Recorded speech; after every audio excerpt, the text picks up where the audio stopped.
Well, I founded CWP in 1993, but the story goes back even further than that.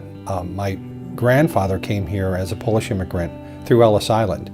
So my dad was a first-generation American, and he struggled, as a lot of folks like that did. He ended up working at a company in Cleveland, Ohio, a factory actually called the American Crucible. And Dad worked there for 40 years.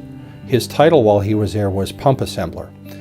Not a very fancy title, not a very fancy paycheck, believe me, to go along with that. But Dad was one of those blue-collar, give you the shirt off his back type of guys. I always tell people that if you could imagine combining Andy Griffith with Jimmy Stewart from It's a Wonderful Life, that's pretty much my dad. His factory was only 10 minutes from the house.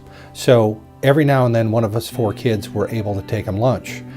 When it was my turn, I can remember being there and looking around and seeing all the machines and the sparks and the smoke and the metal banging away, and you could even taste the metal in the air, and it scared the heck out of me. But I think that was pretty much part of Dad's plan. He always said he wanted more for us.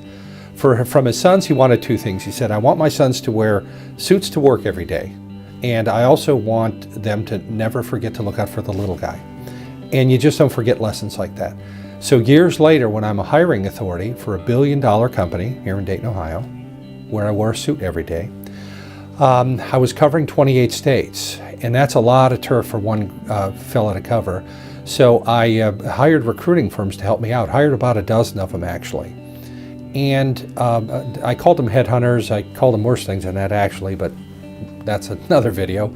As a hiring manager, I found recruiters pretty tough to work with. They promised a lot, but really they ended up wasting a lot of my time.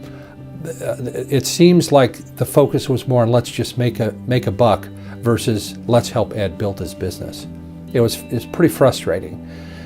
I couldn't find any loyalty in the industry. I couldn't even find basic competence. So we fast forward because that company was bought out that I worked for, went back to college, got my electrical engineering degree. Now I graduated and I've had all these degrees and no job. So I had to use a recruiter again, this time to help me personally find a job. So I saw it from a different direction. And the result was really more disappointment. It seemed like they sent my resume to anything that matched up on a keyword, certainly not confidential, really not all that helpful. So one firm asked me, why don't you work here as a recruiter for us, and in the meantime, you can find a job for yourself. So it sounded like a good idea, so I did that. Ended up managing their recruiting efforts, their technical recruiting efforts for 22 offices. But now I had seen the recruiting world from every angle. 1, as a client firm that hired recruiters. 2, as just a person looking for a job that went to a recruiter for help.